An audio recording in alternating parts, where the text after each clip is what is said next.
on s'est donc rencontrés toujours par l'intermédiaire de ces ateliers. On s'est finalement quelque part un peu choisi, je crois. Oui, nous, on s'est choisi. Oui, tout à fait.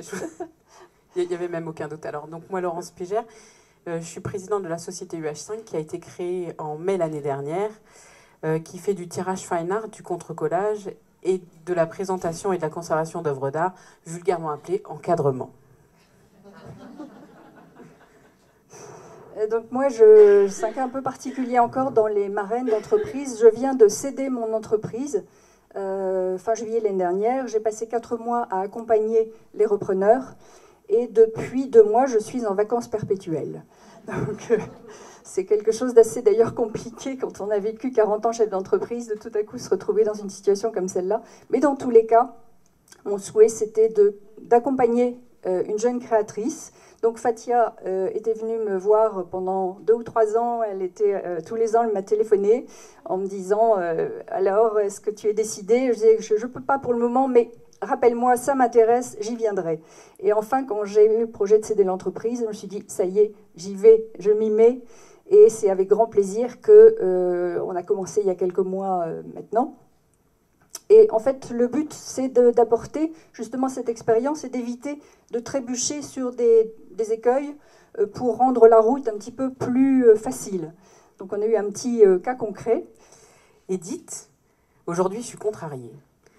J'ai un client qui m'a fait faire un tirage qu'on a contre-collé, qu'on a encadré, quelque chose d'assez splendide. Et ça m'a fait penser à une demande d'un client quelques semaines précédemment. Donc je me suis dit, je vais appeler le photographe qui a fait cette photo. Je l'appelle, un Américain. Je lui explique que je voudrais acheter une de ces photos pour un client, qu'on va la tirer nous-mêmes, qu'on va la coller, qu'on va l'encadrer. Et là, il me répond, ah mais ça, c'est pas possible. Et là, je me suis dit, c'est pas possible, mais je viens de le faire là.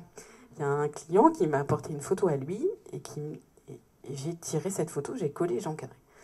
Et donc là, je lui dis, c'est pas possible, mais... Alors, je lui ai pas dit pourtant, quand même.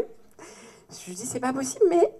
Il me dit, non, j'ai un laboratoire à New York, c'est des technologies très particulières, c'est pas possible, je veux vraiment être là. Et donc, du coup, je veux bien vous vendre un tirage, mais vous n'allez pas l'imprimer vous-même. Et là, ça a tout de suite fait tilt dans mon esprit parce que dans le cheminement d'une entreprise, on se trouve face à des écueils de type réglementaire. Assez compliqué en France, hein, il y a quand même beaucoup de lois et de choses qu'il faut respecter. Et ça a fait tilt et je me suis dit, mais attends Laurence, tu me poses une question. Est-ce que tu as bien vu dans tes statuts, dans la création d'une entreprise, ce problème justement de propriété intellectuelle? Puisque tu gères des œuvres d'art, tu gères des tableaux, tu gères des choses qui peuvent valoir relativement cher.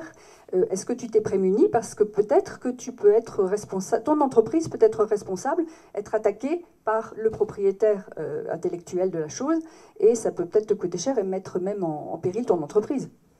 Alors du coup, tout de suite en sortant de notre rendez-vous, j'appelle un conseil. Et là, du coup, pour me renseigner.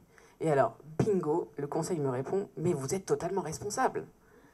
Et là, je me suis dit, oups, c'est un photographe américain très connu, très cher. Il faut mettre en place des conditions générales de vente urgemment. Et donc, merci Edith. Et en fait, avec Edith, c'est un peu comme avec Dr House.